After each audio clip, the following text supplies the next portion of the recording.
मामला तो supreme court में गया, सुप्रीम कोर्ट ने अंतरिम कमेटी भी बना दी, लेकिन अब जो विधेयक लाया जा रहा है, क्या आपको इस पर कोई आपत्ति है?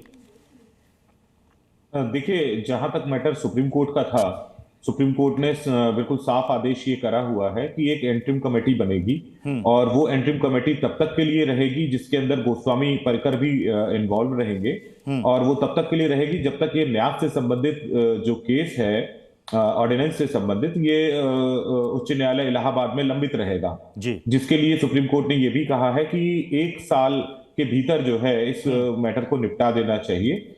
अब अगर इस तरीके की व्यवस्था सुप्रीम कोर्ट से हो चुकी है और एक एंटरिम कमेटी बन गई है, तो इस तरीके के अध्यादेश को लाना, वो मुझे नहीं लगता कि ये कोई उचित बात है। लेकिन उसके बावजूद अगर मुख्यमंत्री आदित्यनाथ योगी जी अगर कुछ लेकर के आ रहे हैं तो उनको रोका तो जा नहीं सकता है। वो अपने मन के स्वतंत्र हैं और पूरे बहुमत के साथ में जो है उत्तर प्रदेश में विद्यमान है, तो वो जो करना चाहेंगे करेंगे। इसके लिए जो भी न्यायिक प्रक्रिया अपनानी पड़ेगी बाद में अपनाई जाएगी। ठीक है, आपने कहा कि भाई सरकार का वो अपना अधिकार क्षेत्र है, वो इसे ला सकती है। पिछली बार अध्यादेश लाया था, वो चूंकि सत्र चल रहा है तो उसे विधेयक की शक्ल में ला रही है।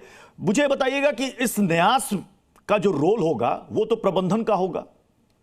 मामला किस बात को लेकर के है?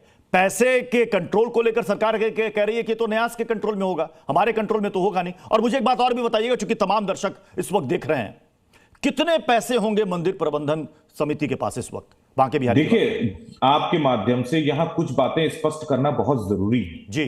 जिस तरीके से ये जो सुप्रीम कोर्ट ने अपने ही एक आदेश को रिकॉल करा जिसके अंदर मंदिर से जो फंड जा रहा था, जी जी, जिसके तहत कॉरिडोर का निर्माण हो रहा था, उसको रिकॉल कर लिया गया है। मैं आपको माध्यम से बताना चाहता हूं पूरे देश को, पूरे भारत को, कि ठाकुर बांके बिहारी जी महाराज का प्रबंध तंत्र के अंतर्गत ठाकुर जी की बहुत सी ऐसी सेवाएं या बहुत से ऐसे खर्चे होते हैं जो मंदिर में ठाकुर जी के नाम से आए हुए कोष को जो है एफडीज में कन्वर्ट करने के बाद में उसके इंटरेस्ट से होते हैं। यदि आप मंदिर के कोष को ही खत्म कर देंगे, और कितने होंगे कोष में? जो कोष में कितना फंड होगा, कितनी राशि में लगभग 300 से 325 करोड़ के करीब ये पैसा होगा। 300 से 325 करोड़ जी, लेकिन ये 2 दिन में नहीं इकट्ठा हो गया। ये पैसे मंदिर में पिछले 1939 से लेकर के आज तक जो पैसा कलेक्ट किया गया है, ये वो है जो ठाकुर बांके बिहारी जी के नाम से जमा होता है। सवाल ये उठता है कि अगर आप इस पैसे से कॉरिडोर बनाते हैं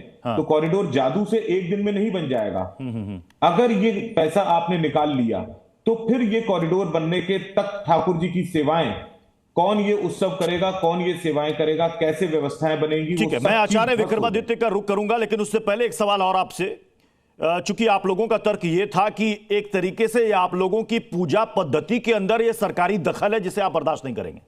बिल्कुल बिल्कुल दखल है। इस ऑर्डिनेंस के तहत आपने जो व्यवस्था करी यहां पर पुजारियों की, मैं आपके माध्यम से बता देता हूं कि ठाकुर बांके बिहारी जी महाराज में पुजारी परंपरा नहीं है। पुजारी परंपरा जो है वो पेड कर्मचारी होते हैं, जैसे कि आप बाकी मंदिरों में रखते हैं या और मंदिरों में हैं। जैसे अभी आपने उदाहरण के तौर पर रामलला में जो पुजारी की नियुक्ति करी गई है, ठीक है, हम लोग वंश परंपरागत रूप से हैं और सेवायत कहलाए जाते हैं। और सेवायत मंदिर के लिए, ठाकुर बांके बिहारी के लिए या अपने इष्ट के लिए हर चीज को करने के लिए सक्षम होते हैं, अधिकारी माने जाते हैं। जो ठाकुर नाबालिग है उसके जो संवैधानिक अधिकार हैं।